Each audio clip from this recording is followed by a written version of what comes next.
You know what? Yeah, sorry about that. Our dating diaries. You know what? Hold on. We'll still do it.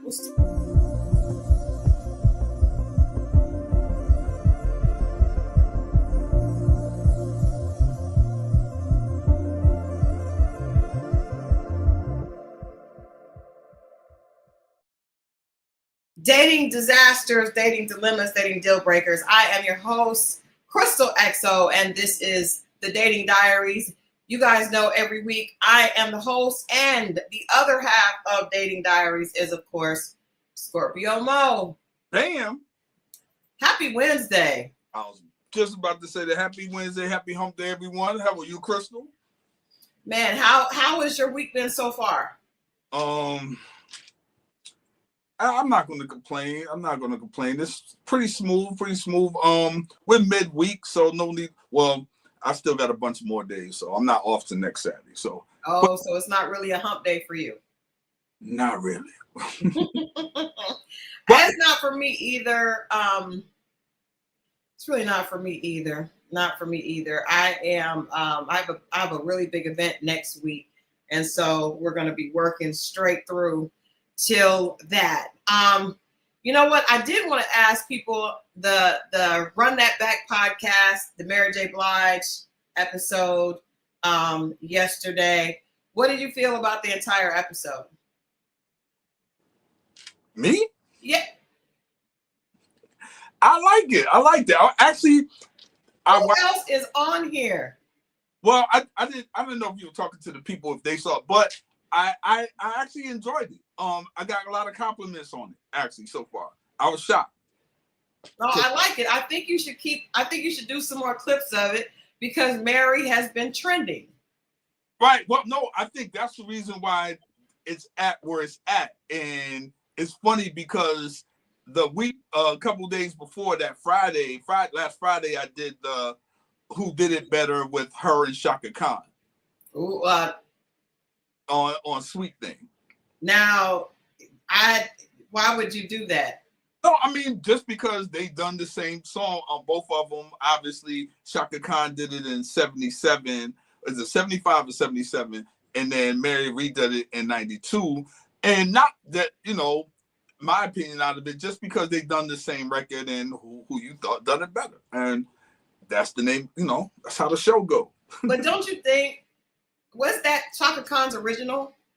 Well, it was Rufus featuring Shaka Khan, and yes, it was an original. She didn't write it, but it was an original. But there is a distinct difference, and other than a little bit vocally, but just more of the beat. But Mary did have a little bit of umph. But me and C Boogie, who's also the host, we both agree. But you're not gonna top Shaka Khan like no. That's why I'm like, that's not really. And vocally, I'm probably in the minority. I like Mary because of who she is. Right. But hey, Crystal. Hey, Marriott.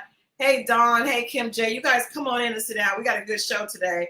But I mean, vocally, Mary is not one of the best vocalists, in my opinion. I could be alone, and I'll stand alone. It's okay. Even if we had talked about someone years ago, Shaka had made a statement about Mary being flat, She did. And we just leave it up to the people. We put our opinion out there, and we encourage people to put theirs. But it was interesting. But not and thank you for the clip. Hope No, that was fun. I wanted to do some of the other ones, but I was glad I didn't miss that one because that was also one of my favorite albums. And I felt like, to me, and I said that, I feel like that's my favorite Mary album. Yeah, but that's the interesting thing. I don't know if we'll get to it this year, but we'll do what is considerably most people's favorites is My Life. But a lot of people do like My Life, and we'll get to that at some point. Yeah, later on.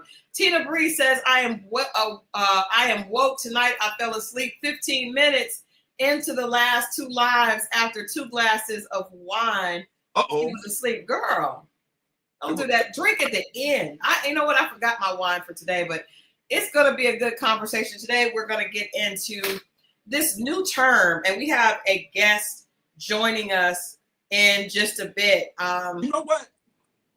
I've been meaning to say that. I meant to say this last week. Okay. When we do the dating dilemma, if I have a story that's a wild dilemma, but not mine, I think I've done it before. Can I able to do that? Because I was reminded of an interesting story. Absolutely. In fact, I think, eventually, even though you and I do have a lot of dating stories, you probably have more than I do because you're still dating and I'm not. But eventually we will run out of our dating stories. And I think we have to pull from what we've heard from others. Well, So if you have a funny disaster or dilemma, share it with the people. It was a disaster, not a dilemma. It was a disaster that I witnessed someone else go through about I think it was 2014, if I'm not mistaken. Okay, but this is a lot more. This is a more recent story than your usual stories that come from around the early 2000s. So we welcome a more recent story. Right. This was a work story that I witnessed. So anyway, let me just get to it. So okay, let's get into it. I was on my lunch break in my car. Okay. There's benches out there that people can sit on outside, like the break room or whatever. People that smoke cigarettes, because you got to smoke cigarettes in designated areas. Okay. So I'm sitting up there minding my business, and all of a sudden I see a woman come around the bench and punch another woman. Now I seen the woman coming up maybe about 5 feet before she did it. I just seen her walking towards her. I didn't really think too much of it. Wait a minute. You watched it in slow motion. Did the other woman could not see the woman coming up to her? Because okay. And I'm on the side. I'm about 20 feet away. I'm watching this whole thing. I just happened to look up and seen a woman I'd never seen before. And at my job, we have to wear something specific. So she stood out because she wasn't wearing what we were wearing or something like what we were wearing. So I seen the woman come up from behind and hook her and just kept swinging on her. Oh. And I had my window cracked. And all I heard was woman to woman, woman to woman. And I'm like, what? And then I seen people run out there and somebody looked at me, called me by my government name. Which the chat already knows, so we can say, Kyle. And they was like, Kyle, come help. What? Hey, Tina. Haitian is in the building. Haitian, now this is a story. This is not, hey, Danny, this is not a person. Well, this is Mo watching. I'm assuming if two women are fighting woman to woman, like a Barbara versus Shirley, that it is over a man. I'm just going to make that assumption. At that particular time, I didn't know until maybe an hour and a half later, I got the details because I seen security bring her off and other people came in. I didn't know much because I had to go back to work. But then you know how job environments are. You hear all the whispers. Did you hear what happened? Did you hear what happened? Yes, Kyle, Haitian Empress, yes. Anyway, and you hear all the whispers. So then I got somebody that was close to the situation, and it was, come to find out, there was a guy that was his wife that jumped on this other woman. Okay, was the other woman the side chick? The side chick. So this was a Monday.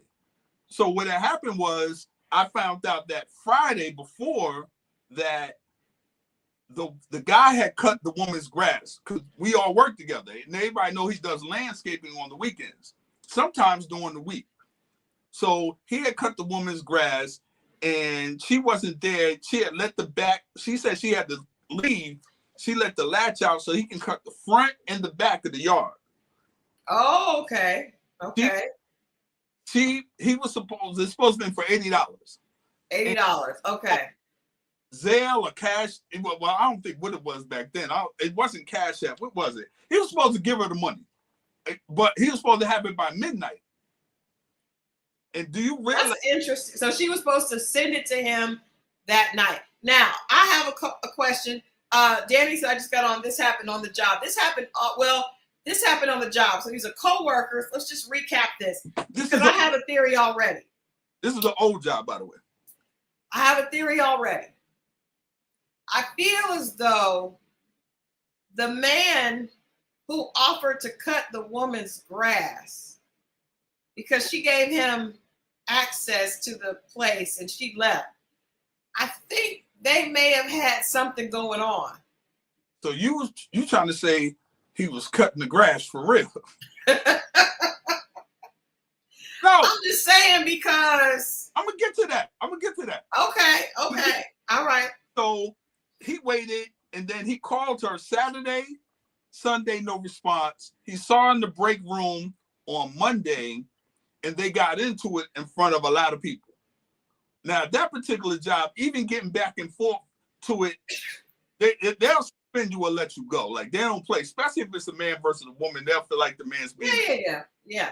So, from what I understand, she told him in front of everybody, she was embarrassing him and saying, why are you arguing with a woman? Don't no grown man argue with a woman or whatever. I guess I'm assuming he felt it some type of way. So the next day is when the incident happened. And so wait a minute. Hold on.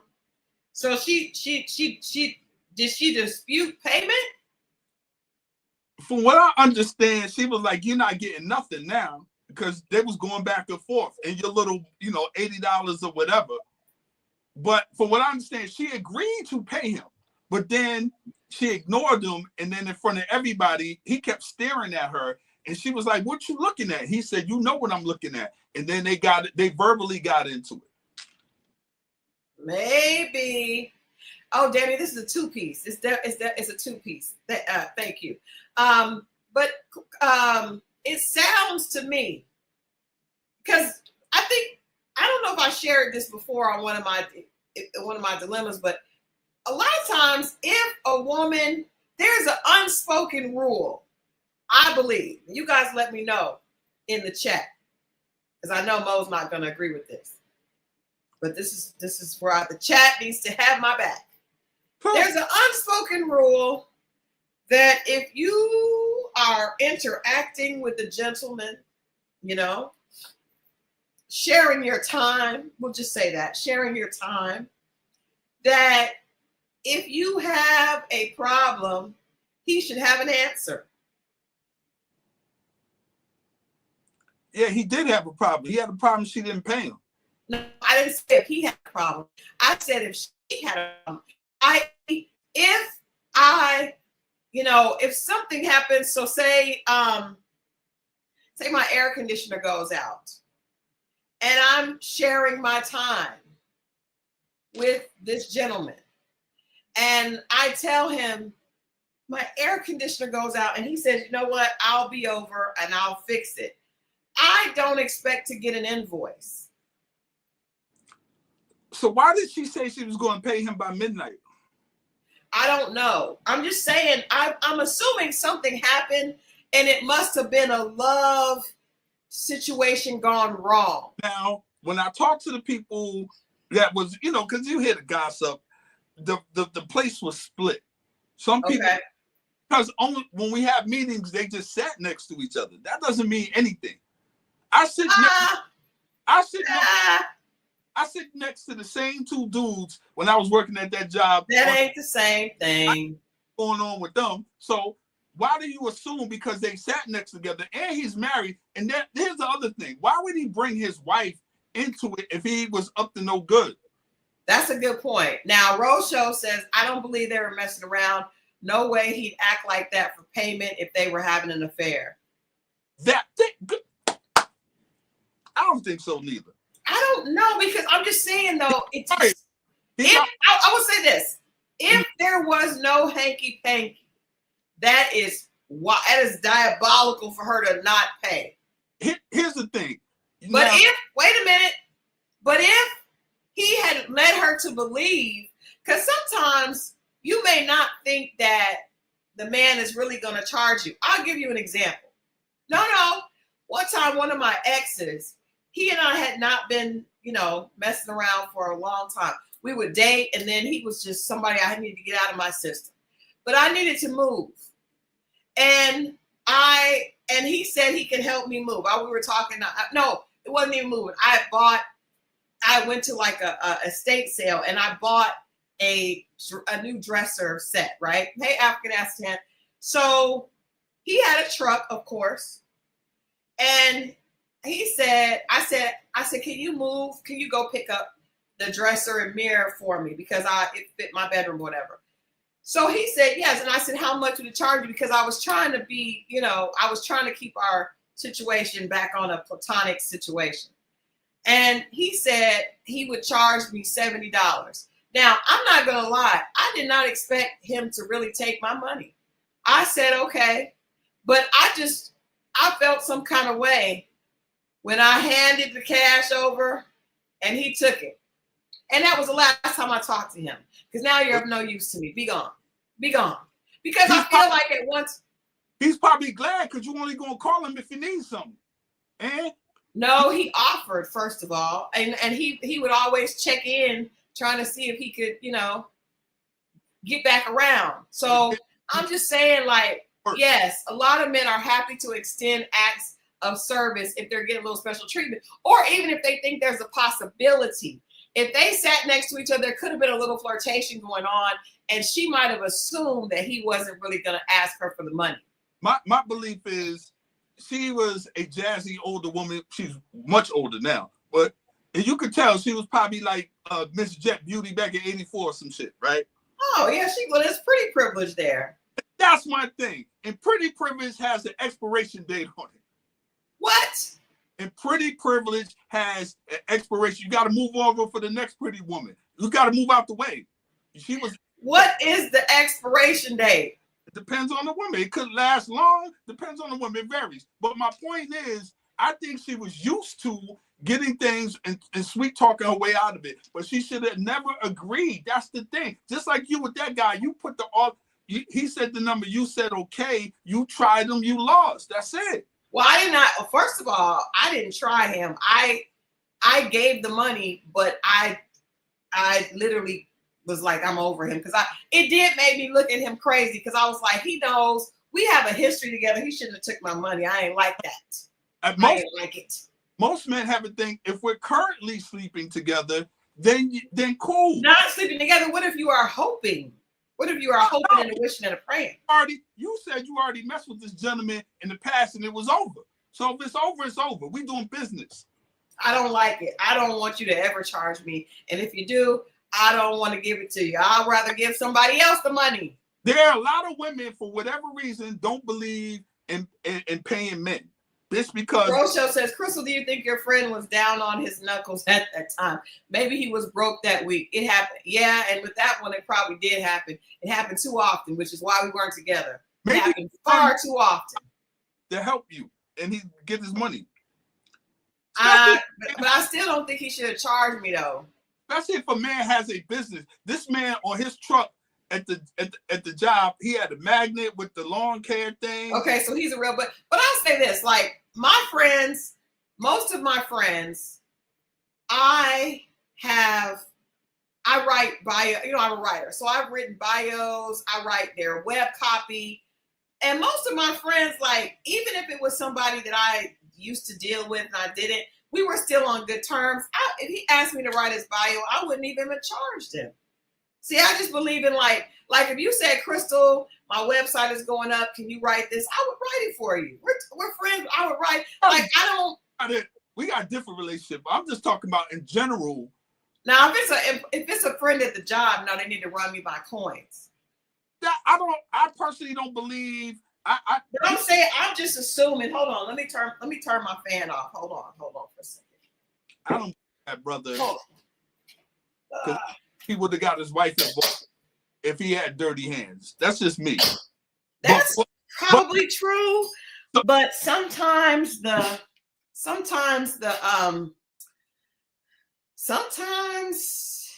nerve is big. I bet he probably was, because sometimes everybody interprets things different. If she interpreted the relationship as flirtatious, then she might not have thought she had to pay.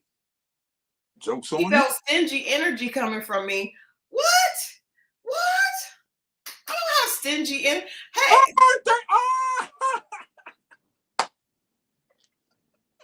that's not stingy energy. First of all, consumer. No, I just did not think that he should have taken my money. That pissed me off, and I definitely would not talk to him again. The dude, so the wife got arrested. He got scared, but for what I so at that, well, in my job that I got now, but just like that job, you got to have a gate pass to get in. And he turned around and that morning said he went through the security shed and he had went through that way. It's 2 entrances. So he was stupid because so obviously he's gonna get fired. You don't rig it so that your wife can get in to beat the woman behind. Right. Stingy energy. Surely that's Tina. That's not. I know that's not my good friend. See, I don't think stingy energy either. Hey. No, and you're right, Haitian. That broke behind did need the money, and that's why he had to. He was not a contender. He just sometimes there's gentlemen that have other talents, and he was a strong man, and but he was not a worthy. Exchange, no robbery. He didn't rob you. He did a service. You paid him fair exchange, no robbery. Why is it different now? Come on, man. First of all, like I said, I gave him the money. He would have, yeah, but if he didn't, he would have got robbed. No, he would. We're friends. That's what you do for a friend. Dated or hung out or whatever you did. Yes, but that's still a friend. First of all, I know you're not, because if you had one of the girls that you used to talk to a long time ago, if they asked you to come help them move, you would go over there. Say something. The one thing I'm never doing, I'm never putting up a bed for somebody else to sleep on. You catch my drift? So no, I'm not. If I do, I'm not putting up no bed. That's for damn sure. Okay, well, maybe you're not putting up the bed, but you're putting up tables and chairs. You're carrying boxes. You know what they're going to do? They're going to have beer and pizza for me. I would have bought him lunch. That's what most of my guy friends charge me for moving, lunch. What would you order for lunch? First of all, I cook a lunch. Don't try me, okay? You let Gun Boss tell you about what I cook. Mo always coming for me on these shows. Don't act like I can't cook, Mo, because you've had my food before. I'm glad you said that, because I wasn't even thinking cooking. You jumped to cook. I said, what would you have bought him? Because you said I would have bought him lunch. Right, I would have, but I have also cooked dinner for my friends. You wasn't gonna cook for that nigga. You would have went You would have went to Chick-fil-A. I would have bought him lunch. You're right. Yeah. But Mo do be trying me with the cooking though. He do be trying me. But y'all have Gun Boss come on. Gun Boss is a happy man. He always has a happy tummy. If you say so. I can't stand you. You can only make roast beef forever, Crystal. No, it's not even roast beef, Mo. I have a lot of different dishes. I'm not going front. Crystal makes a mean roast beef. That no, all jokes aside, like for real. And what about my baked chicken? Okay, come on. I don't remember that. But I don't because I ain't cooking for you. That's not our role. Our role is friends. Out it then. If you ain't cook, get out of here. You get out of here. No. Anyway, where we get? How did this end? They got her. He got her. She got arrested. He got fired, and then the girl sued. She didn't come back to work for like almost a week and a half. But yeah, and knocked the cigarette out of her mouth when the lady punched. What did the wife look like compared to the lady? What did she? It happened so fast. I didn't get a good. I did know she had the tight pants with the leggings and high top sneakers on and her hair pulled back. I don't know if she had Vaseline on the face, but I know she came ready to fight. Wow. Well, if you got leggings, that gives you a good stretch. Yeah, and then if she had high top sneakers is wild. It is. But that was back in the day, so maybe that she might have had on some Jordans. That might have been what she was, I would say I'm trying to think like if a woman is talking slick to your husband and he can't talk slick back to her, or she's being disrespectful, I do understand. Now, not my boyfriend, but my husband, I'm going to come see you about him. I'm going to come see you about him. Got you. Not a boyfriend. But a husband, yeah, because he can't do anything. You know, he couldn't do anything to the woman. He couldn't get the money. He couldn't force her to get the money to him. I don't know. I don't know. That's weird. But I do understand why the wife came. But at that point, he and the wife should have exited the building, because he should have known he was going to get fired. You cannot. But why didn't they just go to the woman's house and I mean, that could have been a whole nother thing. But they say he was tired. Like he got tired of the job, and he was always talking about he gonna put full time into his landscaping because he can only do it on the weekends, and he was gonna put. Well, I would suggest moving forward, if he's going to landscape, that he get a deposit. Yeah, I mean, of some type. Yeah. But I will say, men do things for women that they're attracted to. A lot of times, it's not even about being intimate.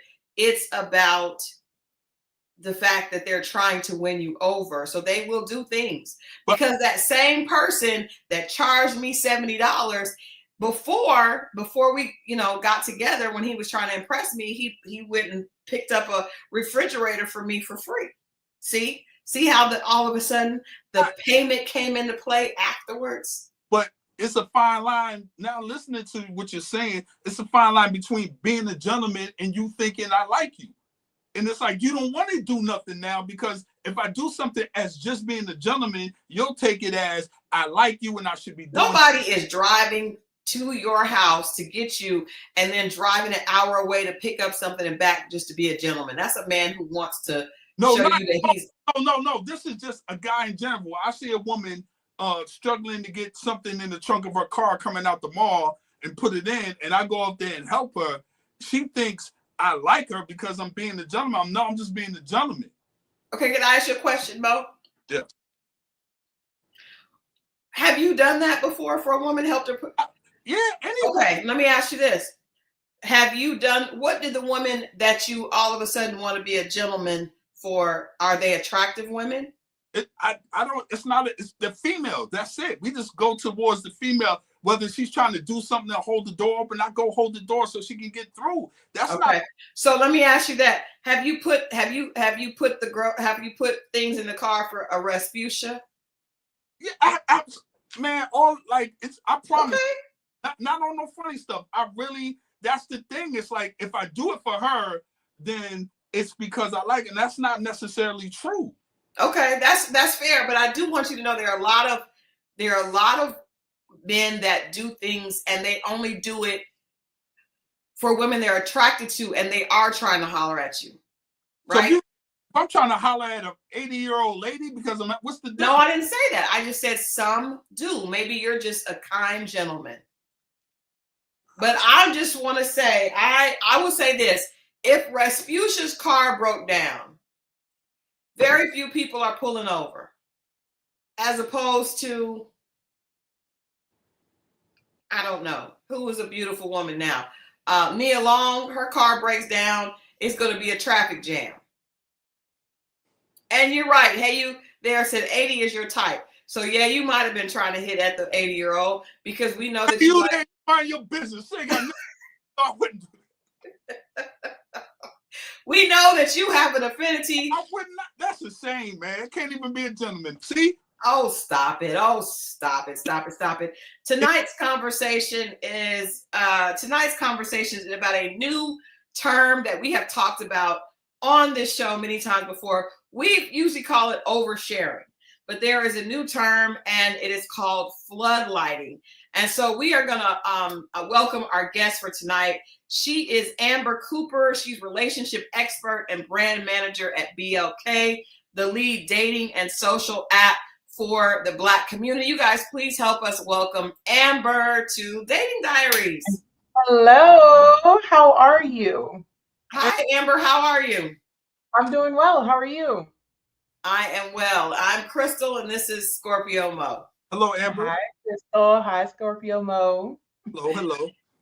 So thank you for joining us tonight. As we said, this is Dating Diaries, where we talk about dating dilemmas, disasters, and deal breakers. And we have talked a lot about oversharing, right, or undersharing. And so I got this information in my email, reached out to Amber to ask her to come on and kind of give her professional advice on this new term called floodlighting, which it sounds a lot like oversharing. Is that correct, Amber? Yeah, so floodlighting is pretty much exactly what you said, except the one thing to call out is that it's usually very early on. So in the dating world, it's either like your first FaceTime or your first in-person date. Right. And yeah, so with that approach, it can either be really appealing to the other person, or it can kind of be like, oh wow, like you really just dumped a lot on me. Right. Yeah, we definitely talked about this. Hey, you there? So it also is called TMI, or too much information. Yes, yes, that's another way to put it. But she has an interesting spin on it, though. Actually, that's why when Crystal sent me the thing, you kind of have a different perspective or a different way that you can look at it. I thought that was interesting. Yeah, before we get into that, we gotta break Amber into the Dating Diaries like we do every week. So Amber, we every week we give our audience, and the chat joins in, a dating deal breaker or a dating disaster from our past. So if you can think of an example, it would be great for us to use dating disasters that include floodlighting. I'll go first, and then Scorpio Mo, and then you can figure yours out while we're talking. So I'm gonna give you guys a dating disaster I had that includes floodlighting. Okay. I knew I probably should not have been dating. I was at a point where I was trying to get the money to put my son in college. My son had been given a scholarship. The scholarship was $55,000. I still owed $20,000 in order for him to go to the school. So I was very stressed out as a mom. And this guy that I was very, very attracted to asked me on a first date. So I was stressed because I was trying to figure out, that's really was consuming me. Like, how am I going to pay this money? And we met, both of us met at a restaurant. And I remember the entire date, I was just stressing about coming up with the $20,000. And I remember looking at him midway through the date, and he was just kind of like, because I was just like, I just don't know what I'm going to do. I really was like having a small breakdown. And he said he understood. He was like, I said, I'm so sorry. I probably shouldn't even be here right now. I'm just trying to figure this out. And he was like, it's obvious you have a lot on you right now. And he was a very attractive guy, great potential, but he never called me again. And I wasn't surprised because I just literally had put all this stuff in his lap. And so I guess looking back, I thought to myself, I really just should not have went on the date because I just was not ready to really talk and be light and social like I needed to be on the date. So that was on me. It was really, really bad. And I was really embarrassed, and I never heard from him again. All right. So I was at a strip club, right? Here we go. And I didn't really see anything. I was there to kill time, and I didn't really see anything. So I'm just waiting to have a drink, and then I'm going to leave. And a woman came in who I seen earlier, wasn't really interested. She asked, could she get a dance? I was like, nah, I'm cool. And then she was like, you mind if I sit right here? So she sat down, and she was from Ohio. This was like her second week. She was still trying to get to know people in Atlanta, but she told me her story back from Ohio. Her ex-boyfriend had shot her one time, shot at her. She had it was a wild story with her parents and all these things, right? So at this point, I'm feeling bad because I'm like, I want to just give her this $10 just to get out my face. I didn't want to dance, but it was just so heavy, and the music is upbeat, but she just told me this sad story. So I gave her the money. I didn't even want to dance. I just felt bad for her. Did she dance? No, I did not want to dance. You just told her no, thank you. No, I've been told her that. But being as though she sat there and told me this whole story, I felt as though I at least should have paid for her time. That's my You know what? That was a good. I like that. At least you did give her, and that's probably was her whole point, was to get the $10, and she didn't have to dance. So good for her, and good for you. That was probably her strategy the whole time. Let me get this money without shaking my behind. You know, hey, A businesswoman. Yeah, smart. I love it. Amber, do you have one for us today? Oh gosh, one that just came to my mind. So I was living in Los Angeles at the time. Met this man similar to you, Crystal. He was very attractive, very good looking. We go out just at happy hour, and he just unloads. He's going through a divorce. He has kids. His wife wants full custody. I learned about his whole life, his wife, well, ex-wife's life, all of that. But similar to Mo, I consider myself an empath. So once I welcome floodlighting, but also I'm like, okay, I get into almost like therapy mode, like therapist mode. I'm not a therapist, but I'm like, okay, let me hear you out. Let's think of some solutions. And then, I kind of want to know how the story ends. So like I might keep in touch, like just because I'm like, hey, what's going on? Right. But yeah, it was you. And floodlighting, I feel like on both ends, when you get it out, it's like, wow, I needed to get that out. And when you hear it, it's like, wow, this person really needed to get it out. So I feel like it's good positions for either party, regardless. Let me ask you this, Amber, did it make you want to go out with him again, or did it make you just want to be like a caring friend? Yeah, I think it was more so of a caring friend, and just staying in touch, wishing him well. No, you can't fault people for going through things in their life, but you also just have to encourage them and empower them to work on what they need to work on so that they can be their best versions of themselves for their next. Yeah, I get that. But I think it definitely makes the romance kind of come to a screeching halt, depending on yourself. Right? Friend zone yourself. Almost, yeah. But I also think there's power in floodlighting, especially in the Black community, because we are storytellers at our core, right? And who's to say like my story is too emotional or too personal for the person across from me? For all you know, it may not have worked for one person, but you can go to the next encounter and this person can be like, wow, I needed to hear that from somebody else, and open up. And I think there is such beauty and power in storytelling, but I think it also comes with the ability of just reading the room, reading the audience, and knowing like almost like when is too much. But it depends situation to situation, person to person. I wanted to ask, because you mentioned like the Black experience dating is a little bit different. I think it's funny because there's certain things that kind of make us feel comfortable, with other person if they've had similar experiences. Even when you're not dating, if it's just friendship, you hear that someone's having a similar experience. What do you think makes our experience so much different when it comes to sharing, and especially as you're getting to know someone? I think there's just so much history behind what we can share. And I think that's kind of where the connection comes from. And whether that's history talking about like your grandparents' generation or something that happened to you today or when you're a child, I can meet someone at the nail salon and talking next to them, getting a pedicure, and leave best friends because we have just so much in common based on storytelling, right? It's almost like how much do you really know that, or how much in common do you really have with someone without that storytelling? So I don't think it's something that we should avoid. And I know, especially in the Black community, it's like kind of taboo to talk about certain things. And sometimes when you do talk about those taboo things, that can be floodlighting, like, oh, you're dumping too much, when it's really not too much. It's just something historically has never been like almost applauded to talk about. And so I think, it kind of goes down just to like the historical context, especially as Black people, we just have so much we can talk about, so much we can relate about. It's a beautiful thing at the end of the day, but I can see how it can be overwhelming to some people, especially people who are not oversharers or people who are like onions and you have to peel them back layer by layer for them to be comfortable, What are some tips? Because you're with BLK, which I love because we encourage.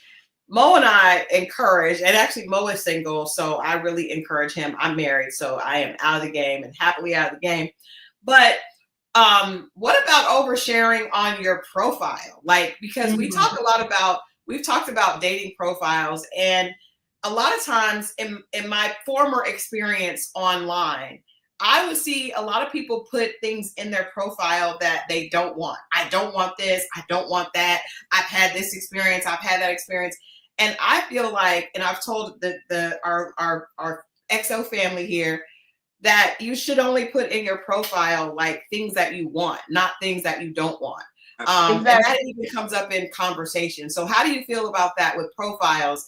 Is there can there be too much floodlighting just in your dating profile? I think yes. I think yes and also no. But it also we do a lot of surveys, we get a lot of user feedback. There are people who love a very descriptive profile. And then there's some people who are like, okay, I learned everything about you. Like, why would I try to get to know you off of your profile? So and I hate be like sounding repetitive, but it is person to person. And if I'm making a profile and if I'm saying I don't want this or that, I'm clearly very clear about what I want. And that's not going to be for everybody. You're not going to be for everybody, and everybody's not going to be for you. Your pickings might be a little slimmer because of what you chose to put in your profile. But there's no right or wrong way. And I think that's also the fun in dating apps, especially BLK, because, we welcome you to come as your authentic self. We say that everywhere we go, online, in real life. We want you to show up exactly who you are. So if you're that person that shows up and you're like, this is who I am, this is what I want, this is who I don't want, it might not work for most people, but that small group of people that it'll work for, you might, find that connection. And Mo, I just want to say, get on BLK. We're trying, Amber, we're trying. The chat and I are trying to do a reality or at least a virtual show here, because Mo has been on line. Mo, are you on BLK? And if not, we definitely gonna make sure you're on tonight. I'm not on BLK. Okay, you got to get on BLK. Amber, can you explain to Mo why he needs to be on BLK? Find your queen, Mo. There's plenty of options, and I think you'll find someone. And when you do, you can thank me. I'll give my welcome in advance. But also, Crystal, we have social mode on BLK, so you can find friends if you ever need a brunch crew, workout crew, anything. So yeah. I love that. I needed to start a group on there for couples, because I love meeting other couples. We have a group of couples that hang out, and sometimes it actually makes it if you're going through issues in your relationship, which everyone will, when you have a group of people to hang out with that are trying to make the relationship work, it definitely helps. Mo, share with Amber some of your dating. We hear Mo's dating debacles every week, Amber. So. Oh, I love it. Tell me some. Well, Amber, I've been on dates with hearing impaired people. Okay. I've been on dates with women who said they were divorced but were not. Oh, messy. Okay. It runs. It's wide. It's very, very broad. Not all disasters, but just not much of a connection. And then, unfortunately, I found out the women that I make a connection with are not here.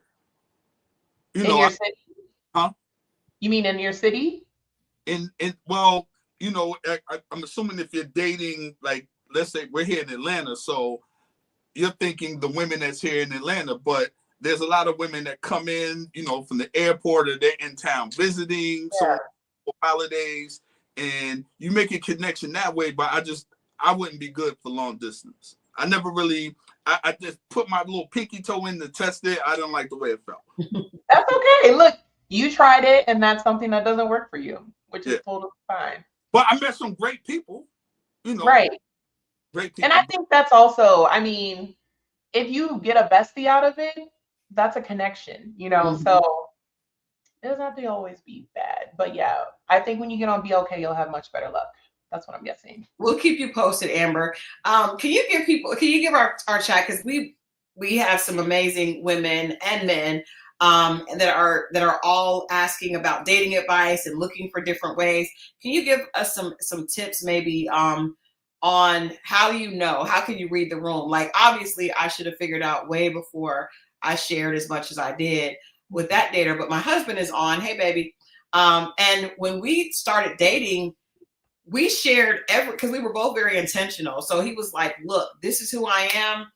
And if you're okay with it, this is what it is. And that's actually one of the things that really attracted me to him, was that he did lay everything out. It wasn't on the first or second date, but once we kind of, a couple of months in, when we realized we wanted to be potentially serious, I mean, he gave me a lot. It was a lot to swallow, but it gave me the opportunity to know if I, could deal with it or not, and vice versa. So can you maybe give some advice on how do we pace that, and how do you know when to share or when to kind of hold back?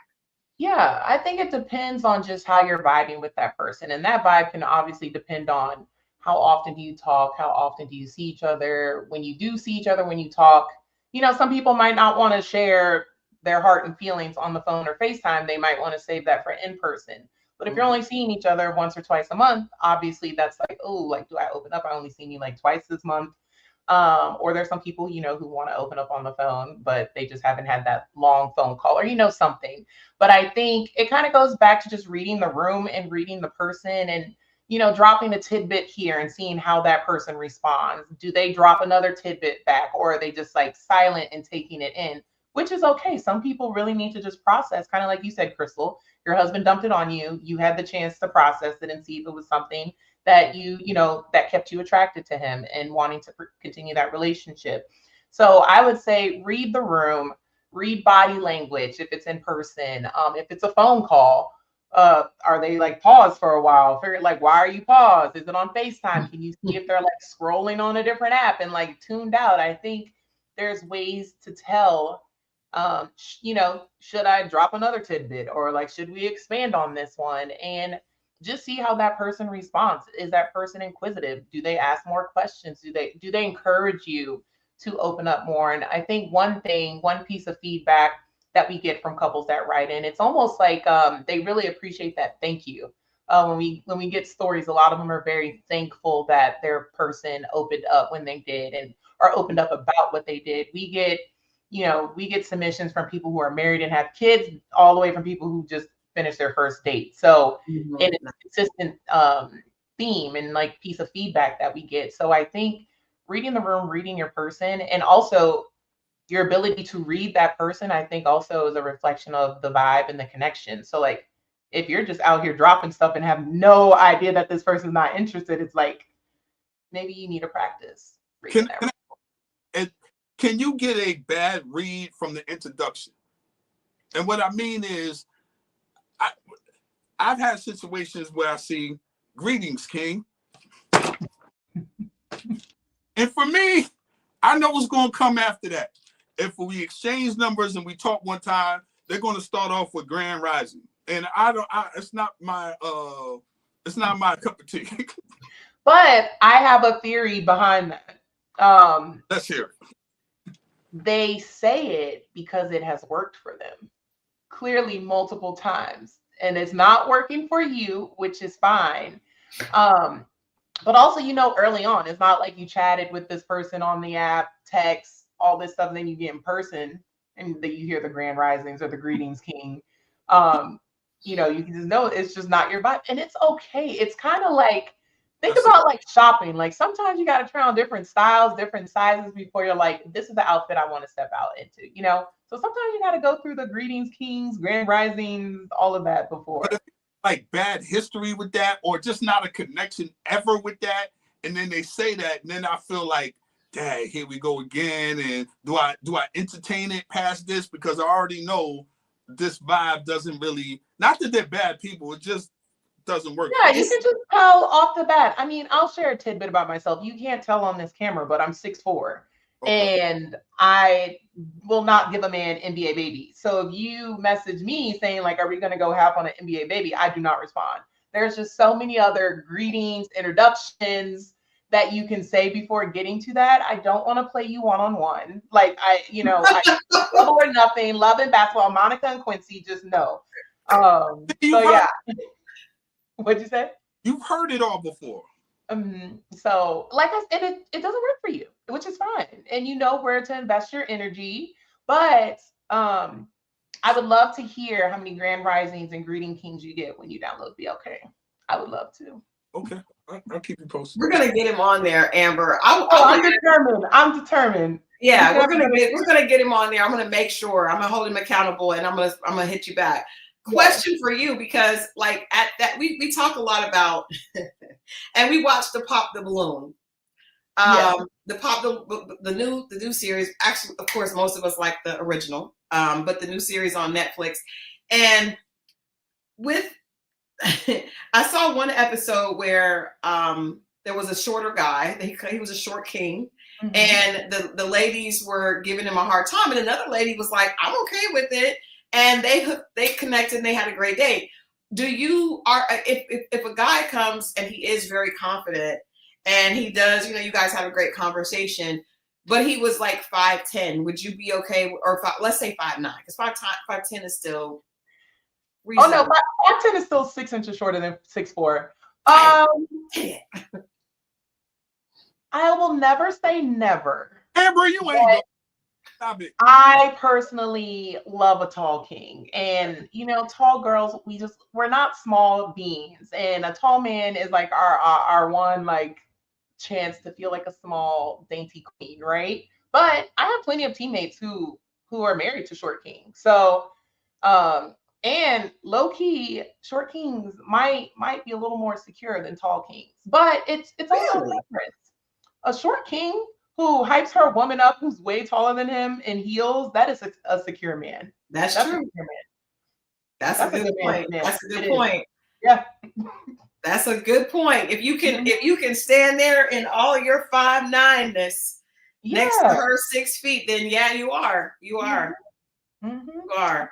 What are some other dating trends that you guys see? Because I love, hey Marvin, I love that BLK is always giving us this information and giving us feedback on dating and Black love. The fact that it's not this dismal thing. There are so many people that think Black love is difficult. People aren't finding things. A lot of times social media can make you feel like there are not beautiful relationships between Black men and Black women happening. Can you share with us some of the things that you guys, some of the trends and positive things that you guys see happening over at BLK? Yeah, I think what we always see, and it always just brightens my heart, is when we get a submission from a success couple and they highlight their difficulties and what they've gone through and how they overcome it. And when they went to counseling or went to their church or traveled to like go on a retreat. I feel very rarely, even outside of the Black community, but really in the Black community, people don't like to talk about their struggles, dating or not dating.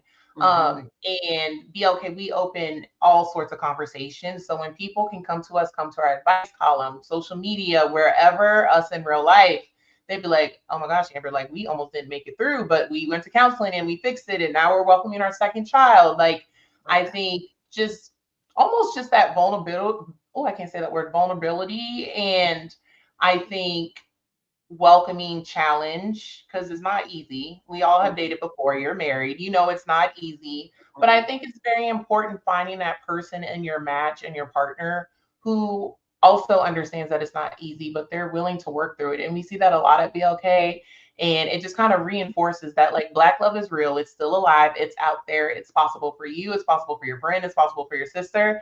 And no matter who you're attracted to, your lifestyle, like it comes, every way. And we get all the submissions in the world that you can think of. And it's really positive and reinforcing. So we try to share that from BLK out into the world. Well, you guys are doing a great job. I want to ask this because this is one of the points. Why is it riskier for Black daters if they are on a date, and say you are dating someone that is, it could be someone that's not in the African-American community, or it could be someone that is a part of the African community, but just grew up in a different cultural environment, right? And if they miss like racial or historical context when there is floodlighting, right? So there's oversharing and there's a disconnect there. Why is that riskier, specifically, in this climate right now? I think it's considered risky in the sense of almost being misunderstood, or that person, especially if there's a cultural difference, can interpret it completely different. I mean, one obvious one is most of our parents whooped us when we were younger, and I don't know if another person from a different culture would see it the same way that we see it. So it's kind of, and that kind of goes back to like that bond and that connection. And it's like, I could be like, oh, my mom would be like this. You could be like, girl, my mom would be like that too. Versus, and somebody else would be like, oh, Were you all and were you all like taken aback? And look, that might be a point for them to process. And they could be thinking like, oh, if I have a family with this person, like, do they think that that's okay? Because I don't. Or like, like things, I think things that maybe weren't common in certain cultures and just sharing that can be almost as a shock. And I'm sure that's the same for Black people when we learn things about other cultures. Like it's kind of just that shock. And I think it's up to the person. It's like, is that a shock that like I'm interested in learning more about, or is that something that I can do without? Which is okay, whichever way that you decide.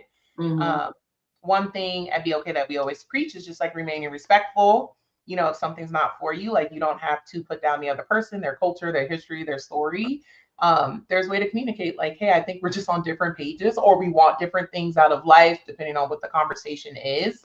And that can open the door for friendship too. So yeah.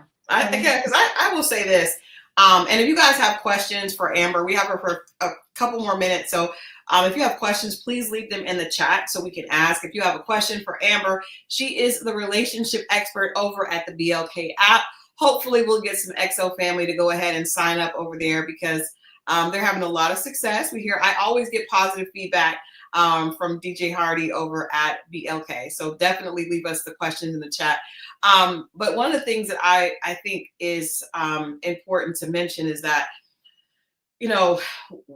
regardless of what you want, like you said earlier, all of us want different things, and all of us, we're different and we're unique. And so if you do share and you find that okay, and a lot of people's relationships have started from something that happened, something that they shared that might have been too much for someone else, that it just, being yourself, I think is the most important thing. And not feeling bad if it doesn't work, and knowing, I tell people like, you only have to find one. And I can honestly say, after being single for a long time in Atlanta, and being in a business that I didn't meet a lot of people, I didn't meet a lot of people at all. So I definitely had to go online. It was all worth it. My husband is amazing. I never thought someone like that was out there. So it was worth the time. I was single.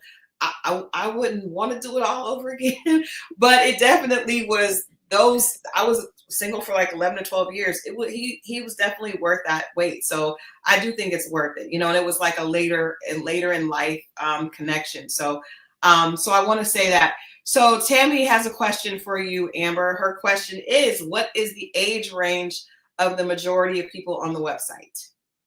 So BLK, we have everyone from 18 to 55 plus.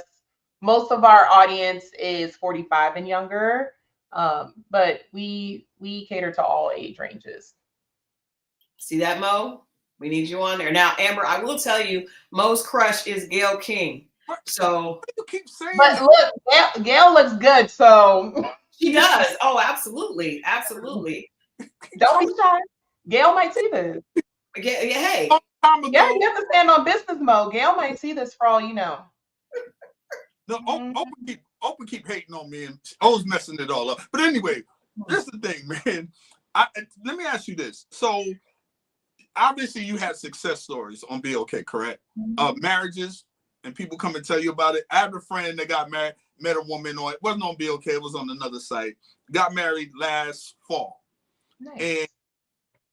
And it made me a believer because I've seen, obviously, Crystal's situation, a few other people that I've known. So, but at the same time, I think people get discouraged from the process of, because it's not like as soon as you get on there, you meet your person. A lot of times you got to weed out a lot of things, especially for men, because in the process of doing that, we're paying to get data. You see what I'm saying? So you're not wrong, but it's good data. But at the same time, when you get there, and whether it's a catfish or the energy is just off, and you're just like, wow. And then after a while, you'll start to get discouraged, and then it'll be someone. And I want to say not everyone's like that. There's some women just be like, yo, we could just, that really want to get to know you and want to keep it simple because they want to know you. Right. You know what I'm saying? So is there any advice for the men that they could do where they don't have to go crazy out of pocket, but still try to get the woman to come along on some type of outing? That's a good question. As a woman giving advice to the men, I would say maybe take another step and see like what you're really selecting, and almost ask yourself, are you going off of the photos that you see on her profile? Are you going off of her prompts? Are you going off of her the responses to the prompts? Are you going off of her intentions? What are you really going off of? And if you kind of slow down your process a little bit, you may find that like you're picking more right people a little more often versus, you know, oh, she's pretty, so I just wanted to get to know her. But it's like, is she pretty?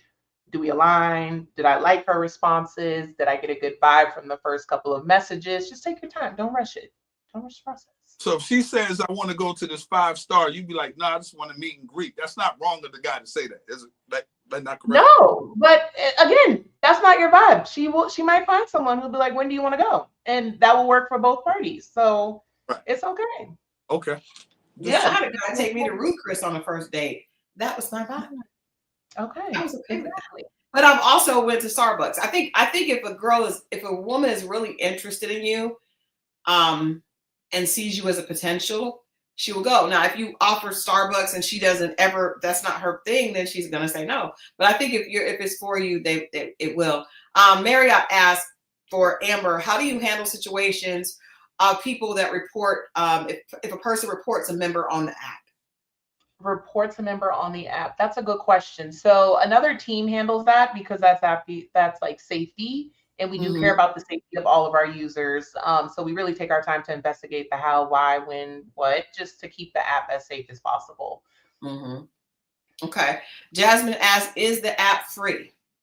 So the app is free. You can download it. You can make a profile. There are some features that you can pay for, but we have people all the time meet their significant other and they didn't pay for anything. But the app is free. Okay. Are your chances better if you do the paid additives? Because I think on most the caliber of people, for me, my experience was always, I'm going to ask your question, Haitian. I'm going to reword it and I'm going to ask her question in just a second. But yeah, do you think that you have a better chance at finding a quality person if you pay a little more? I wouldn't say it's a better chance because a lot of the submissions that we get, the members did not pay. It's just a different experience. So if you want to see certain things, you can pay for it. But if you don't care to see those certain things, you can just use the app as is. So it's kind of just on preference. So we have a very lively and hilarious bunch. And Haitian Empress is one of our favorites. She has a question. I'm just going to put it out there. What is the broke ass to doing it ratio on the app? We see a lot of is hilarious. Personally, I don't know. But then also, I'm going to sound like a broken record. It's preference. So what's broke to you could be buckets of gold to another lady. So there is no true ratio. But you better handle that question, Amber. I got it, because Haitian may have a higher expectation, but I think that's probably something you have to vet in person. Tammy says, is there a background check or any type of vetting process? No, not a background check. So we try to approach it as organically as possible. So like, think if you meet someone out, you can see them, you can exchange Instagrams or social medias, you can kind of scroll on there. So that's the type of experience that we give. So we don't require like backgrounds or anything like that. Last question I'm going to ask you, what suggestions would you give? Because one of our members said, there are a lot of, we hear a lot in the news, a lot of people are, go on a date with someone and have had violent things happen. I think, different things like that. Any tips for you with people that are considering meeting someone from an app to make sure they stay safe? Yeah. The tips that I give myself personally, and that we also have given to our audience, is treat meeting someone that you met offline versus like if you gave your number out at a club. You don't know that person. You met them at a club. They may have purchased a drink or something for you. But, go somewhere during the day where it's well lit. Let people know where you're going, when you're going, who you're going with. You know, we can't always know exactly everyone's intentions off the bat, no matter how nice or something or someone is appearing at first.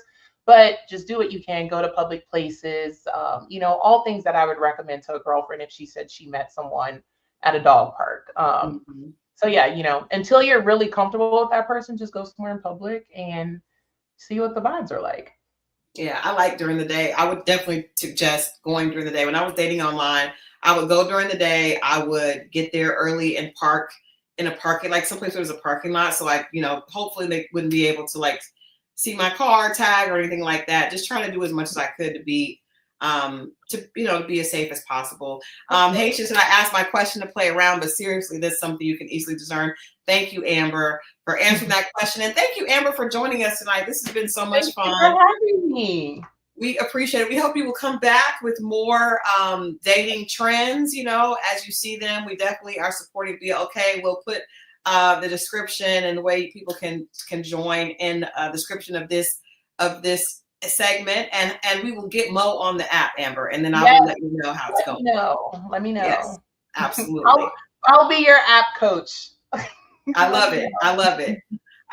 Well, thank you. And last thing, you want to give anybody any information of where to download or what they should be looking for? Yes, so we're available in the Apple and Google Play stores, BLK Dating. And then on Instagram, we are meet_BLK. And we do a lot of fun things. We like to partner with a lot of people. You'll see BLK out in the wild at random places throughout the year. So if you see our logo anywhere, don't be a stranger. Come say hi to us. We love meeting all of you. And I hope that you find someone on the app for you, because all of you need to download it. I love that. Well, maybe we can do something. We've done a couple of events, but we have to reach out and connect with you guys. That would be fun. Thank you so much, Amber. And we will be in touch. Thank you for joining us tonight. This was so much fun. Nice meeting you. All right. Bye-bye. Bye. All right. Awesome. That was fun. It was. No, it's funny. It's funny, like, if you don't spend money on them or you don't show them you spend money, you're broke. Here we go. I just came to my mind. I mean, obviously from what's the name's thing, but because I know situations and dudes be like, they just don't want to do it with them. You know what I'm saying? But that's what that means. They don't like that girl. So for the girl, right. This is the thing. I remember I told you I went on a date with met a guy online. He asked me to go to meet him at Starbucks. I told him yes. Went to Atlantic Station. And then when he saw me, he said, "Oh, okay, we can go to dinner now." And I was like, "What?" Like, that's just, but I don't like that though, because that meant, like, for me, the conversation that you had, I just, but that means on that, it might have been on some visual stuff, but sometimes but sometimes it's a personality, or you just see where they at with it, and you just rather not. So then you don't really want to be out with them anyway. No, I got it. But Gun Boss, what? Okay, first of all, I'm gonna just tell you, I'm not gonna take any more of this negativity. Gun Boss said Crystal doesn't show up early. She was late for our first date. I definitely know that. But first of all, I want to say this, okay? And I'm gonna put you on mute after this, Gun Boss. You're done. But most of the time when I dated someone that I met online, I never allowed them to come to my house, ever. He was the only person that I ever went on a date with, a blind date with, that I allowed to come to my house. Now, when I would go meet guys for dates, I would go early because I was paranoid. And I was, I lived alone. I was very afraid of someone finding where I lived and trying to do. Gun Boss, enough. My point is, I wasn't late for those other dates because I didn't want the person to know me. He came to my house and I was not late. I was still asleep. He said I had to call him away. I didn't really take him. I didn't. Anyway, the point is that is unnecessary and irrelevant to this conversation. But most guys, I never allowed to come to my house. He and I went on a date during COVID. Our first date was during COVID when everything was shut down. But I remember being afraid that I actually let him come to my house because I didn't know him. And I texted my girlfriend when I got in his truck. I couldn't get to the license plate, but I remember letting him know, get off the app, get off the chat, dumb boss.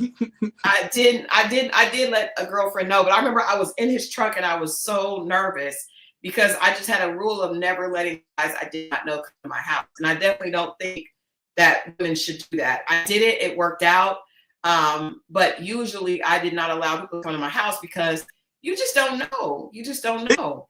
It have to be even the first date. Anytime a woman's come to my house the first time, I just try to make sure, your people know where you at, and this is my address, or get my because I get it. Yeah. Thank you. I mean, he ought to have been happy. I remember I was thinking, well, if he tries something, I'm gonna jump out of this truck. I was so far on the away from him in the truck that I was on the door because I was just so uncomfortable being in a guy's car on the first date. And I remember he told me the night before, he was like, I'm gonna hold your hand. I was like, I'm not holding your hand. And I didn't. What's wrong with holding? I don't know him. I did not know him at that point. He was trying to be familiar and I didn't even know him. Yeah, Cammie, you're right. I did. I did. But I will say this with Gun Boss, he and I had FaceTime. Every time we talked, we FaceTime, which is something I also didn't usually do. And I had checked his Facebook profile. I had sent his Facebook profile to a friend of mine who I was with. And his Facebook profile was very open. He had his family on there. I saw he was in the military. So I was just like, not saying that doesn't mean the person could be crazy. And the person still may be crazy, obviously, but I had made sure I did let someone know who I was with, or who I was thinking I was with, because there's a lot of crazy things happen. Haitian Empress says, this guy invited me to his house on the first date, and my friends had all his information. He cooked me a delicious ribeye dinner, and his wine selections were on point. Wow. Okay, so that's a good story. I think you just have to, sometimes you do have to go with your gut. And I think for me in that case, because I did feel comfortable because we had been FaceTiming, I took a risk and it paid off. But I definitely don't suggest that. And I also met him in a group where people had been referred to the group. It wasn't just a regular dating app. It was a private group that everybody there had been personally co-signed by someone else. So the guy that invited me into the app, I knew very, very well. And everybody in there was some type of point of, checks and balances. So Mo, we're going to get you on BLK. Are you? Yes. I was going to ask you, would you date someone that was 6'4"? That's a tough one, boy. I thought Amber and she's a beautiful woman.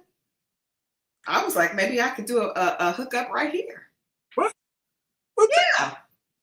Anyway, hey, you gotta be looking every place, Mo. You gotta be open. You gotta be open, Mo. Look here. You got to be open. 6'4". Woo. Snoop Dogg is 6'4". Oh, okay, well then that's a no. I'm not, anytime you gotta do all this, no. No, I just I never been. I think 5'10" was and I'm taller than 5'10", but even that was a little awkward because they had heels on. I don't remember nobody that you dated that was 5'10". I had a lot of one and dones, one date and done. It was cool. Well, actually, that one was two. That was 2 dates where she looked like a young Jane Kennedy. But so you say. Hey, she's a school teacher, wherever she's at right now. But yeah. Tammy says Mo is a self-sabotager. You guys think he's a self-sabotager? Mo is 6 foot. He is 6 foot even. Here's the thing. their opinion. I mean, they don't know me, so they don't know. Right. But do you think that you have self-sabotage sometimes? Nah, because there are things. No, I don't. I see how it can look that way because I turned around. It was a date, and I'm like, nah, it's cool. And keep it moving. But nah, I don't. But they're welcome to think that. But I think he knows what he wants at this point in life. I think you 1000%. But I do think you're very picky. I got to make my next move my best move. Shouldn't Oh my God, he's gonna say that. That is definitely gonna be the. Should not be. It is, yeah. We definitely Hey, want to do that. But yeah, Mo, I want you to get on the app so we can keep up with the progress. That's the least we can do for Amber coming and hanging out with us. Okay, we'll talk about it. All right. Well, let us know what you guys think about tonight's conversation, the floodlighting. That is a very different term. It is, but it comes to make sense. Let's say if you tell a story, past or something that you're currently going through, and someone else is going through the same thing, that might be a basis on the connection. Right. I think so. I mean, like I said, I think Adrian shared with me a lot of things early on. Okay, DeQueezy got on the app. Yay. Okay, we'll have to let Amber know how many of our members have got on the app. Adrian did share with me, and I shared with him. And I feel like because of where both of us were in life, we were in our 40s, and we both knew we had baggage. We had both been married before. We both had children. So it just made sense for us to, if you're going to be serious, there's things that I need to know, right? And there's things that you need to know. So I think it's different than when you're just meeting someone and you're younger. You guys haven't been married. You don't have children. When you got baggage, it's like, what up with this? Early. The first date early? How early? No, the first date we didn't talk about all that. No, just in general, you think with someone, how early? Well, it's interesting because we have another guest that is going to join us hopefully on Friday. And she has a theory about when you should share children. And that kind of is interesting because we're dealing with that with the Never Ever Mets. And so I think it just depends. Amber brought up a good point. If you are dating someone and if you've talked to them in person, right, it's different than a conversation you have on the phone. I 100% believe that. I 100% believe that what you say to a person in person, I would save like serious conversations for in person. I would not want to share with someone on the phone certain things. And when Adrian and I had that big conversation, where we both kind of put everything out in the open, he started it. It was in person. It was not. I don't think you have those type of conversations where you're just like, that's fair, on the phone. That's fair. Yeah. So I guess it depends. If you have had a lot of conversations, we talked a lot before we actually met because we were during COVID, and at first we weren't sure if we could actually go out, so we talked on FaceTime. But we saved some of the heavier stuff for the in-person date. So if your first date is the first time you're really talking, then you may not share as much. But if your first in-person date, you guys have talked for 2 weeks on the phone, then you could probably share more. Okay. So would you say when you're talking to someone, there's usually a rhythm, right? Right. Connection. That's how you determine there's a connection. Usually a rhythm. The time goes by fast. There's not much gaps in the conversation, that kind of thing, right? Mm-hmm. So yeah, I think that's a good start to build. It's a good building block. Yeah. You know? I think so. I think people, hey, there's some people talk that long before a date. I think so. I think. Hell yeah, you bet. I nowadays I want to talk to someone because what you asked her about, tips for men. I agree with her. I think the best tip for a man or a woman, because nobody, even though we may not be spending money, I didn't like wasting my time. You know that. I'll be like, well, I don't want to go if this is going to be, I could buy my own food. I don't have to waste my gas or any of that. So I want to talk to you at least 2 weeks to just to make sure that, first of all, you're consistent enough to keep calling. And then what are our conversations like? And if you're having really good conversations, then you're going to probably have a better first date. But if the conversations, if you're just going on the looks and super excited to go out with somebody because of how they look, then that's probably going to be bad. And actually, I've had that be a bad thing. Sometimes I thought someone's pictures looked really attractive online, and then I saw them in person and I was like, ugh, I don't like it at all. So I don't even talk to my parents that much. Well, hey, you, ma'am. Gun boss. But yeah, I think talking to a person before a date, if it's a blind date, if it's online, is good. Now, if you met someone out, but still, you may want to talk to them a little bit before you actually spend your time to get up and go out on the date. You'd be surprised somebody will say something stupid. They talk long enough, you'd be like, see, I don't need to. Yeah. Yeah, you could really hear, and even what Haitian was saying about like knowing if someone, the more wisdom you have, you can tell if someone actually has something going on, or if they're fugazi, if they just cap all that. You can tell. There you go. You can tell. You can hear real, and you can hear if somebody got a lot. And I hate that because I do have a lot going on. But that's funny. I didn't really tell Adrian about all the stuff I did. I downplayed it a lot. But whenever I would talk to guys and be like, yeah, I got a business, I got a nonprofit, no. Right. No. That's a lot of motion and a lot of turning around on the wheel and not moving forward. Like no motion, just a lot of talk, a lot of twisting and turning and no motion. You know what I just realized? I ain't just realized it, but I'm going to tell you, we're supposed to do somebody's son. Oh, we forgot. No, I did. I saw the episode. Well, I forgot. I did forget. And it was a good one. But we'll talk about it. We'll talk about it on Friday. Yeah. And I'm sorry, next week. I totally forgot with us having the guest. I forgot. No, it's all good. My bad, chat. And we're an hour and 22 minutes in, and I haven't seen the show. I did not even watch it because I was doing so much with the hair show this past week. So I was going to watch it. I'll watch it tonight, and we'll talk about it on Friday, along with the Never Ever Mets. Yeah. I did get. Hold on, let me share with everybody. I did get the schedule. For OWN. No, I did not. I did get the schedule for the rest of May.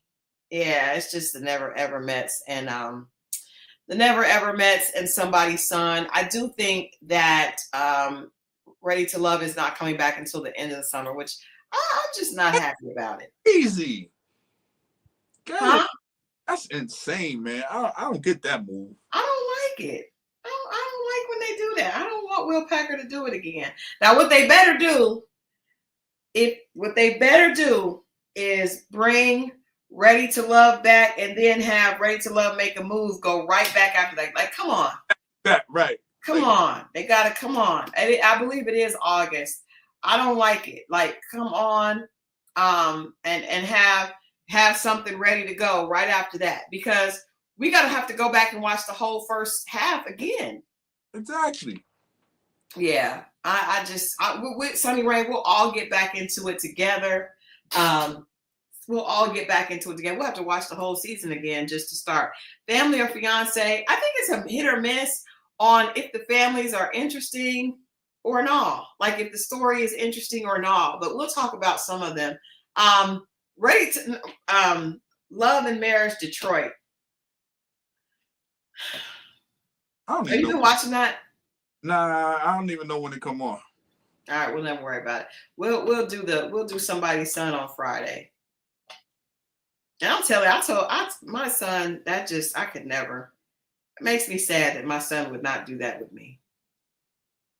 Man, my mother would love to do that, but it would go so bad. My mom would not have done it, and my son will not do it. He's not even open to it at all.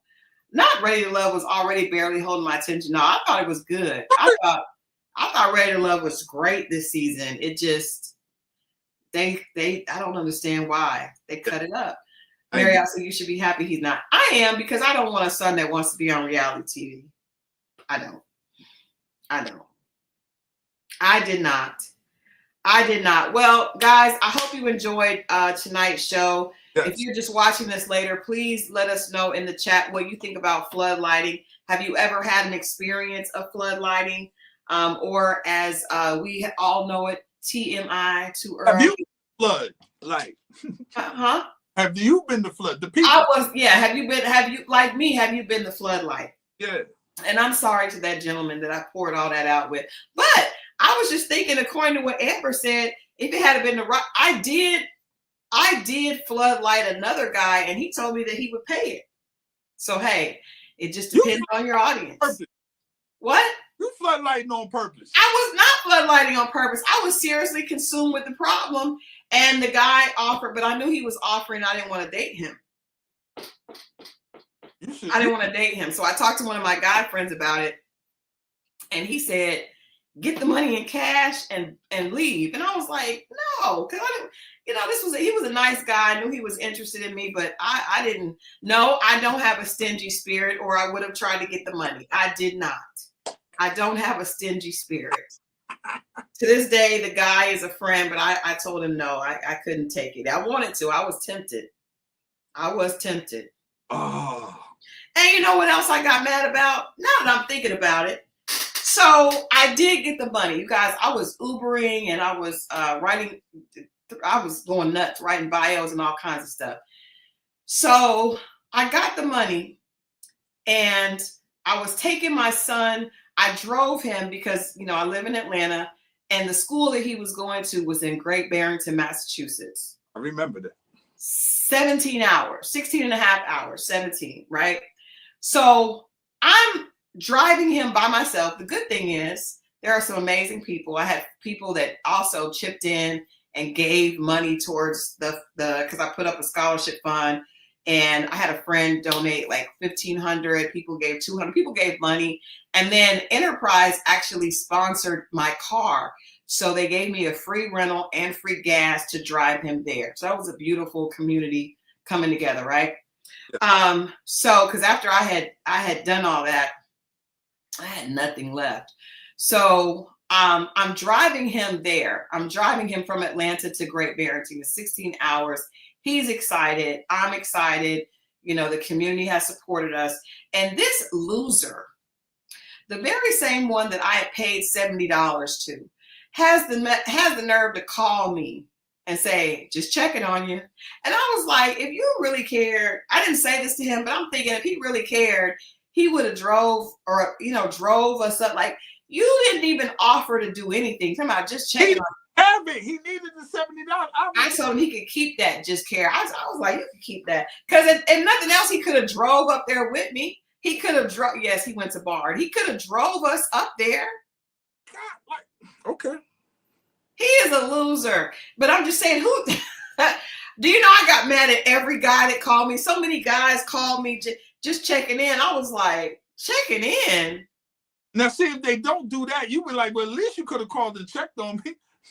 That's how that goes. No, checking on me. How you checking on me and I'm driving on the road? What is your check going to do? Your check is not helping me. Ooh, okay. The check is not helping me. What will help me is you say, hey, Crystal, I know you got to drive 17 hours there and 17 hours back by yourself. I don't want you to have to do that. I'll ride with you. Ended up, one of my guy friends ended up coming with me. See? And he was a totally platonic friend, but he was like, I don't want you to have to drive back by yourself. This idiot talking about he's checking on me. He didn't know you by yourself. He want to keep you awake and talk on the phone. No, he's a loser. I told him I didn't need the check. I'm good on the check. Damn. Good on the check-in. Oh. See, a real man, the kind of man that you need, would have been like, you know what? I'm going to drive you down. My husband now, Adrian, would never let me drive 17 hours by myself. Your husband. But he wouldn't have done it when it was my boyfriend. Yeah, but you that wasn't, he had intentions on getting you. You saying this other guy was your friend, and if he didn't say it, then no, we had a history, and he always was saying that we should. But the point is, he's a loser. He's a loser. Loser. I'm just saying, who checks in with you? Because you guys know how you have guys that are still trying to get in. How you checking in on me? If you're trying to get in, you should have been driving. But I know if you don't check in and then you bump into him, you're like, yo, you could be like, I hear women say, well, you could at least checked in on me. I'm not one of those women. Save the check. Hey. Save the check. Would you drive Gail to Cape Canaveral, Mo? Crystal started this Gail. Crystal didn't start it. You started it. You were the one. You were the one. And I saw Gail look quite dapper in her little. I said concert. I saw the pictures. I saw the video. Oprah did too. I saw what Oprah had. I was like, okay, I see you. So you like Oprah too now? No. I said what Oprah had on. At the Beyonce concert. I saw they was fighting in there. You know that, right? I saw that. They were near the VIP. My friend's now husband drove her and her son from Virginia to Texas. See, that's what I'm talking about. See, my husband now, because let me tell you guys an example. So this is when we're dating. He was not my husband. We were dating, and my daughter called me, and her car had broke down. This is another reason why I knew he was a husband, and I was very excited about him. My daughter's car broke down. You guys met my daughter. Her car broke down. She called me, as daughters always do. They don't figure things out themselves. They call their mom. My car broke down. So he said, what's wrong with it? He said, I'll go out there where she is. Her battery, her car was dead. She needed to jump. The battery wouldn't start. Turned out the battery was bad. So she says, I need another battery. Adrian tells her that Adrian goes out there, he buys the battery, and he installs it in her car. And she was like, I don't know if I'm gonna put it in. He said, it's a battery. I can put it in. Do you guys know how attractive it is watching a man put in a battery? Now, that's some real man stuff. Y'all were dating, right? Yeah. That's what he's supposed to do. We're talking about the guys that just trying to get to know you or try to holler at you. I'm talking about this past guy I had dated before. We dated off and on. You ended it, correct? I had to. Jesus. And it's good. It was very sexy. I could not believe, because I was like, even Chanel was like, we were like, he knows how to put the battery in? It's not hard. Well, that's something that you should be doing, Mo. That's an attractive thing. If I've done it several times. Well, keep doing it. That's something to make you be like, hey, let me just get myself together here. What do you need? Do you need me to fix your plate? Some sweet potatoes, some yams, smothered chicken, greens, a peach cobbler. What you need? What do you need? What do you need? See how it comes like that? Reciprocation. Yeah, we get it. I can't make no stuff happen. I'm supposed to unplug a battery, then pull up and be like, a battery died and come back. Now, I also had a sick situation where my car needed to jump, and the guy didn't know how to jump it, and he shorted out my whole car. Now, that's the guy you get rid of. I did. And that's the guy that had the money, a lot of money. He didn't know how to jump the car. Huh? He ain't know no better. I had AAA to do it if he had a lot of money. I think he was trying to impress me by doing it himself. Well, he shorted my whole car out. That didn't work. No, he didn't, because he didn't know how to. My car did not jump the same way other cars did. So my mechanic, who was also a friend that did things, my mechanic was like, don't ever let another guy touch your car. Yeah. Don't. Got to be careful. They know what they're doing. Because he literally shorted the whole car out. I should have made him pay for it. Anyway. Mo. Yes. When is your next date? I'm chilling.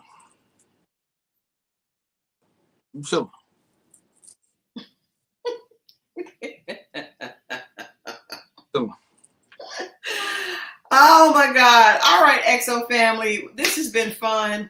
Yes. We will be back on Friday. We'll be back on Friday with the Never Ever Mets and Somebody's Son. If you watched it, tune in. We'll do half and half. We'll do half and half. I got my notes. I'm ready.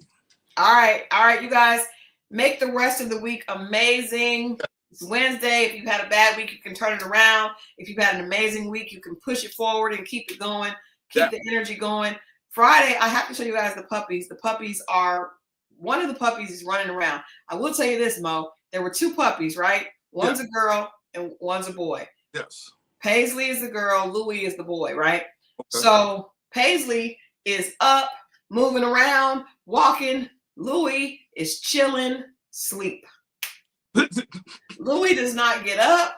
He don't walk. He does eat at every opportunity, but Paisley is a strong, independent woman, and she is everywhere. It's just crazy how different their personalities are. Haitian, if you want to get Paisley, you need to come on, because I'm about to keep her. I'm just like, I'm falling in love with her because she's such an alpha female.